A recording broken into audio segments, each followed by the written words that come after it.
Welcome back to another Good Labs video. In today's video, we are going to be talking about the downswing. I think the downswing personally is the most important part of the golf swing because everybody tends to take it to different positions on the backswing, but there's always a common similarity within all the best players on the downswing. That's the most important part of the golf swing, I think. I agree. Getting into the slot and getting to the ball in a very good way. We will talk about the slot and where exactly the slot is, what Garrett's talking about, how to get there more effectively and easy. Let's dive right into this. If you have not already, click that subscribe button.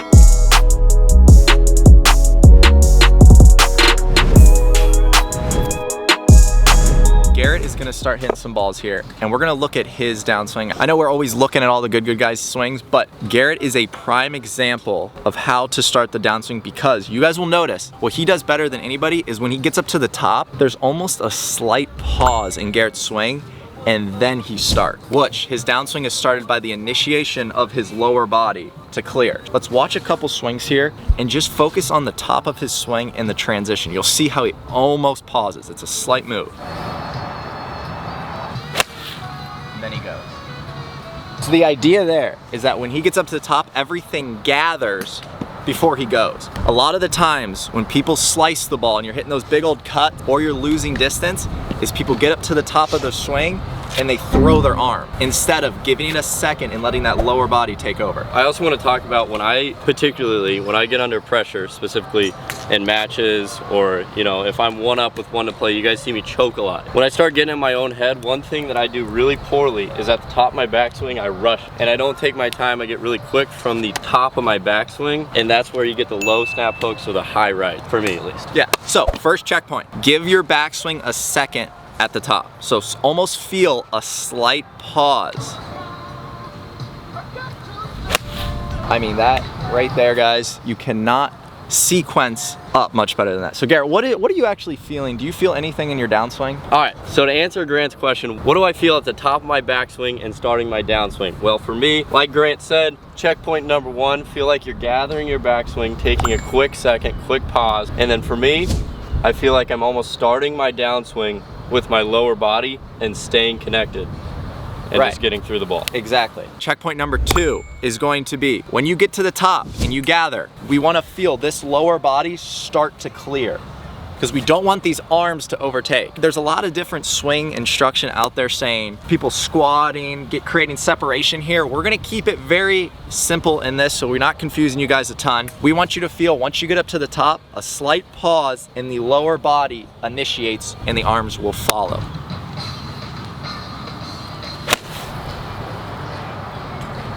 Well, now Grant is gonna hit a couple balls. I'm gonna help analyze Grant's downswing and he's gonna do the same. We're gonna let you guys know checkpoint number 3 here in a second. A lot of people wanna know exactly how good tempo is created. That's gonna be a separate video. We're gonna do that in the future, creating a good tempo. A lot to do with a good tempo comes with a clean downswing and a good transition. When I get up to the top, I feel a slight pause and then I go. I don't want it to be like this.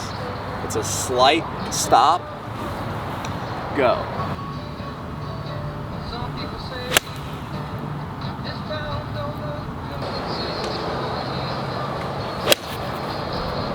If I could give any advice to anybody when starting out in golf, is that when you take that club back and you do your backswing, give it a second from the top. Because if you give it that little second to stop and gather everything, your lower body will naturally want to get more involved and it's not going to be all upper body. And obviously, as you guys know, we had a video earlier on the channel that was talking about backswing. And if you use the tips that we gave you in the backswing video, it'll directly correlate with this video and give you guys probably a pretty solid downswing. Right, it will naturally, if you guys watch the previous video on the backswing that we talked about will set you up for a good downswing. So it's going to put you in a good position. That's something that's really important for the downswing is having a good backswing. Right. Because like obviously there are certain golfers that do it, but it's going to be a lot harder to save it if you're taking it out there on the backswing, taking it way in here. Right. Naturally you're going to want to come over the top there, you're going to want to drop to the inside, whatever. So instead, when you have a good backswing and you get it up to the top, naturally you're going to have a better downswing if you use those couple tips that we just told you.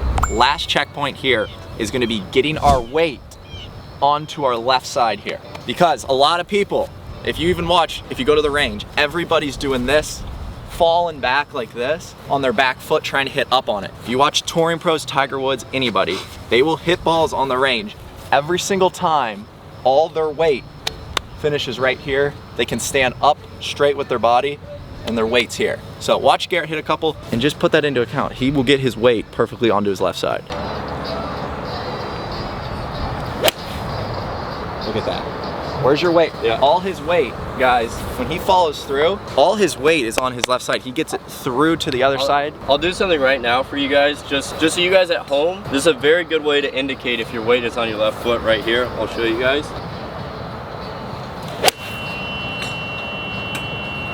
What he just did there, that's similar, very similar to the Gary Player drill. I was about to just say that, actually. Right. What Gary Player does is he would hit, and then he would walk through. Yeah. So his weight's moving this way, and it's not moving backwards. Yep. That is a great drill for the downswing. That is about it for today's video on the downswing. We're gonna go over the 3 checkpoints once again real quick. Here we go. Give it a slight second at the top of your swing. When you get up to the top, almost feel a slight pause like this. Good. Number 2, once you get up to the top, let the lower body initiate the downswing, so it's not throwing it with your arms. We wanna feel that lower body start and the arms follow. Number 3 is getting your weight through the ball and onto your left side here. So when you follow through every time, I want that weight all on your left side and almost feel like you could step through after the ball. That's the feeling, guys. Once you hit it, you could almost step through and start walking. We don't want any of this. This is where we start hitting the high shots, the slices, everything. And here's the other thing, guys, and this is kind of a bonus checkpoint in my mind. Watch the backswing video, see the tips that we gave you in the backswing video, get in the right positions up here. Yep. That way it'll lead to a good downswing very naturally if you do these 3 checkpoints that we just told you. We didn't really mention it, but when you get the weight to your left side, it's gonna help you compress your iron shots a lot better and be more consistent. So that's definitely a huge point. I totally agree. You're gonna be able to hit down on those iron shots, hit the ball a lot farther than if you were trying to scoop it and hit up. Also, guys, make sure you're watching the previous videos leading up to this because those videos are gonna sequence into this video. So make sure you're staying up with all the videos so this video will obviously be a lot easier to comprehend. Hopefully you guys enjoyed this Good Good Labs video. If you did, hit the subscribe button. We upload 2 times a week, so stay tuned for more content, stay tuned for more tips and tricks, and collabs coming soon. Till next time, guys, peace out. Peace out.